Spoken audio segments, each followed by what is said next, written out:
So what does organic really mean? Well, some people would say that all carbon-based molecules are organic. But if you follow that analogy, petroleum itself would technically be termed organic. But I don't think so. Put simply, organic means produce that is grown and processed without the use of synthetic chemical-based fertilizers and pesticides. And no genetically modified organisms are allowed. But maybe even this definition is a little bit too technical. So why don't we think of what is organic in terms of a philosophy, or a way of life, if you will. At every stage of production, an organic farmer makes a very conscious decision to have as little an impact on the environment as possible. And they always put the health and well-being of the consumer first, which is where it should be. Let's take a look at the stark differences between conventional and organic farming methods. We're going to take a trip to a carrot farm.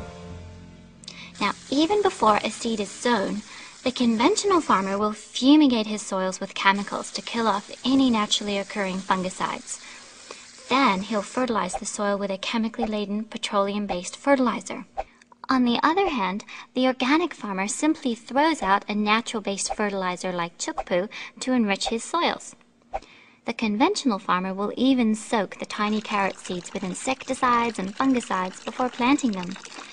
Once the seeds are planted, another chemical is added to the irrigation water in an effort to kill off any ants attempting to steal away the newly sown seeds. Now, because the organic farmer doesn't overwork his land or use chemicals in his soil, he has a fantastic seedbed full of natural organic goodness. Ants will not go digging to find the seeds buried in the healthy soil, so they simply march on by. Now look, the carrots are starting to come up, and at this stage, the conventional farmer will start spraying them with weedicide. But it does look like the organic farmer also has the dreaded weed problem. But unlike the conventional farmer, he will get rid of these weeds without using harmful chemicals. Some organic farmers, before seeding, will irrigate the field, let the weeds grow, and then kill them off with a flame weeder. Now this is a really cool tool.